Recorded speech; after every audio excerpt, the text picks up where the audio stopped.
to join the channel here over at SubScribestar. So the founding store of Free Comic Book Day is set to close its door and blow to comic industry. The left wing does this thing where they try to say the past wasn't as cool as it was. And then, if you're over a certain age, or you just look back at your own timeline, you're like, yeah, I was there for some of it. And, you can talk to your parents and grandparents and heaven forbid, open a book or watch old videos. It's like, the past was better because for most of it, for some of it, we were there. It's like, it's our direct experience, but the left tries to break this down because the past was better and the future is obviously getting worse. So original free. I was thinking about this because to go back to the 80s and 90s of at least in the comic book industry was a whole different world. So original Free Comic Book Day shop is going to be replaced by a bagel shop. If you're an SJW vagina, please don't watch this video. Instead, you should lift some weights and practice saying ethnic and religious slurs. So what happened was comics got woke. Comics were always left-wing, but at least they were written by what felt like adults in the 80s. So it's FCBD, and readers around the world are lining up at comic book shops for promotional materials coming from, i.e. propaganda from Marvel and DC. It used to be a great day for comic book stores. This year there's a sour note as Flying Colors, the flagship store that started it all, is going to be gone by this time next year. They said they've lost their lease in late 2023, and the shopping center is going to... I don't know why they want to replace them with specifically a bagel shop. Maybe just the lease is going to be better, but I can't imagine that a comic book store is doing it as well as it used to.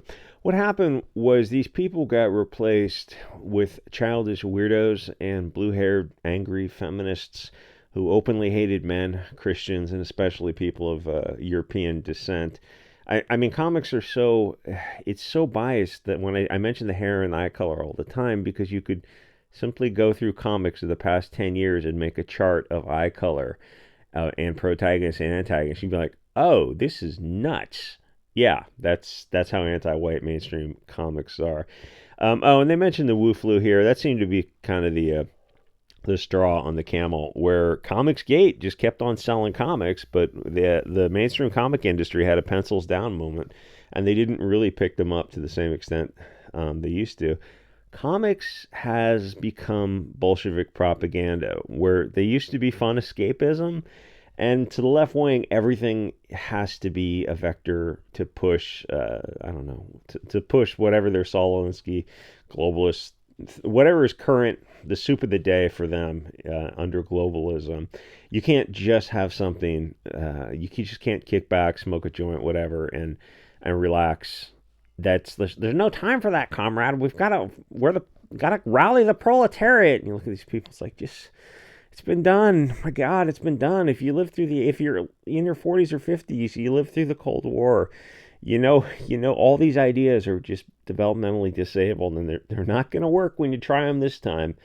Now, in comics, everyone's in a gay mixed race relationship, lecturing the audience on global warming, the Second Amendment, or how much they especially hate blue and green-eyed people.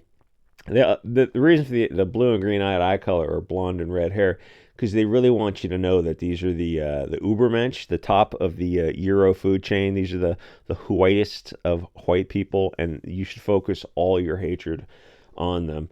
Then they also swapped out all the cool original characters and replaced them with Mary Sue affirmative action hires, or even worse, women or men who dress like women. I kid you not. There was a lecture in what was that Hulk by Al Ewing? One of the Hulks by Al Ewing about a trans character in one of the comics was lecturing the Hulk about trans issues. Nobody cares about that because it's like less than 1% of the population. In fact, there's going to be a significant. How do I say this? You're going to lose more than you're going to gain when you cover a topic like that. So the people writing comics are just deep into this toxic, soy-filled echo chamber where they think that they're edgy by attacking Christians, but they'd never mention Jews, Muslims, or Hindus in a negative light. Where there's this trope of the church is like an underground, has got a gateway to some demons of the past, and it's just you see the same kind of thing. It's like what was a Stephen King short story, Jerusalem's Lot. perversion of the church and the Christianity, and you'll see a cross in the background, and the priest is actually some kind of great evil. It's like, this has been done for just forever, and it's. I mean, I can mention it because the perversion of Christianity trope. If you read comics, keep that in the back of your mind because you'll start seeing it, where the priest and the cross, and there'll be underneath the main altar. There's, in Christianity, that's where some of the bones are buried. But in comics, like every few years, they'll have it. It's actually a gateway to some demonic forces. And wouldn't you know it, the priest is evil. It's like, yeah, there's, two or three other main religions you could go after, but like they're not going to do that. So comics is the biggest bunch of ugly, obese soy pussies, I think, in any industry whatsoever. I don't know if there's any industry that really, maybe like the media, like Kotaku type of writers. You look at the people who write for them, that kind of stuff, where it seems like everyone there was picked last for sports and pays for sex from ladyboys. Think of Mark Waid, fat, ugly, childless, deeply mentally ill, and angry and afraid of the world. He did some interview where he told the word balloon guy that he was terrified to leave his house during the Wu flu. Freaking bizarre. I heard that interview. I guess because he trusts the media and the government so much. I mean, absolute vagina.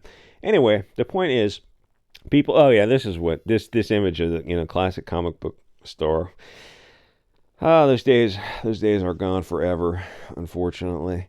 Anyway, the point is that people don't want race-swapped characters at all. Girl power, affirmative action hires, and Mary Sue, just not on board with it. Diversity, ooh, gross. Even brown people don't want brown characters because they want the original characters that gave the comics such popularity, made them so famous. If you want to write new characters, just write new characters. And they go, oh, but if we do, no one will buy it. Well, then the characters probably suck, and there's no audience for those characters. They go, no, we have to push non-white characters. People don't want that. Most people aren't globalists. They're tribal. It is what it is. So they don't want deranged anti-white racists writing anything. Ta-Nehisi Coates wrote, I think, for a year of Captain America, where it turned out that the most dangerous areas in America were in like Idaho, Montana, and Wyoming, and not in Detroit and Chicago, because the real danger actually comes from blonde farmers who, I don't know, have got some kind of peaceful militias, and they'll have some, I don't know, not exactly a red MAGA hat, but a red hat, kind of thing. And that's the narrative coming from Ta-Nehisi Coates, that the blonde farmers are actually the dangerous people, and not Chicago, where there's 1,000 deletions per year. Every mainstream comic turned into blonde person bad and brown person good, which everyone knows is ridiculous. We're awesome. We know we're awesome. So comics died because the most racist soy boys on earth started writing them. And post-2020 BLM riots, there's no way to turn that around. So it was a cool mainstream industry for a while. Say it peaked from the 1940s to the 1980s, and then it declined. But now, because of social media, the only stories they're allowed to write are about blonde militias. You're not going to see Batman destroy the Crips in Gotham City or whatnot. But while the mainstream is dead and Hollywood's actually following the trail, the independent scene is starting to become more popular. You saw the rise of Comicsgate because Myers at Diversity in Comics saw what woke cancer the mainstream was and simply got John Malin and Ibe Canales, and they wrote their own Jawbreakers and Iron Sights, and he used social media to promote it. So mainstream comics are really over. They're not part of anything anymore. I mean, they're not connected. They're not networked throughout the culture because the only people who read them are SJW kids when they're not cutting themselves and taking estrogen. So this comic shop is being replaced by a bagel shop. And yes, there are jokes in that, but don't say anything in the comments. Don't even dog whistle because it just gets the channel removed. And since 2008 with the Iron Man with Robert Downey Jr., the Marvel universe kind of took off, and the comics didn't even capitalize on it. They didn't even try. Instead they went the other direction. They race swapped everyone and made them even gayer. So people who saw the movies didn't recognize the comics. And now the Marvel movie universe is dead. So you'll probably see the comic book stores convert over to something else, which they should have read the writing on the wall and done that a long time ago. The America of the 90s doesn't exist anymore, where the majority of the comics were written for one people, blonde people. But now the country is so diverse that the economy of scale is helping to destroy industries that relied on selling to a European American audience. So now they do these comics with everyone in them, and nobody buys them because they can't connect to characters who aren't them. And this stuff is not happening in a vacuum. People are aware of all these riots going on and the anti-white hatred going around, and they just don't want to support that. Why would they? Comics are trying to sell to the non-European audience and vagina enjoyers and the trans furry otherkin, but they're not buying overpriced propaganda. It's preaching to the choir. The thing with a lot of SJW comics and stories and independent small comics is the SJW kids want woke comics and movies, but they don't necessarily want to watch them themselves. Well, they don't want to pay for them, and two, they're not even really interested in watching them because a lot of this stuff is virtue signaling lip service. And they always say things on Twitter like, "Shut up and take my money. I would buy that," and but they never do. When Charlie's Angels is all woke chick storyline or Ghostbusters 2016 or oh God, the female Terminator and Madam Web with a bunch of chicks and the Brie Larson movie or whatever it's called, the Marvels, Black Widow, Black Adam, just a bunch of these either diverse, non-Euro or women-led movies, and the audience just doesn't turn up for them. And comics is the exact same thing. It's just on a smaller scale. They say they love these things, but they don't actually put down the money for these comics. And the mainstream comic industry, I guess, is subsidized by their holding company, their parent companies, Disney and Warner Brothers. And so they just keep the IPs alive by pushing, some gay characters in a trans, whatever, racial species relationship.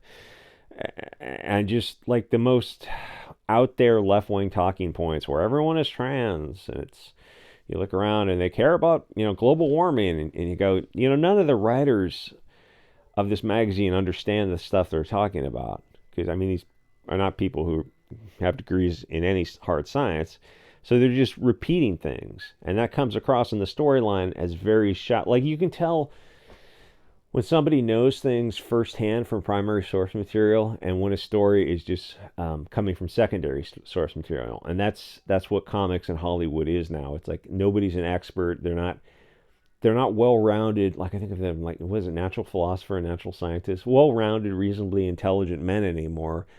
They're just people who trust the media and the government, and they just trust the current thing, and they're just writing about what's topical, and they have no idea what they're talking about. If you ask them about the science behind global warming, they just don't understand what they're talking about. So they believe it because the media told them to believe it, and it comes across in their stories as really, really shallow because they don't know why they're so what they're so worked up about. And it's like the audience is not going along for the ride, and objectively the numbers reflect that.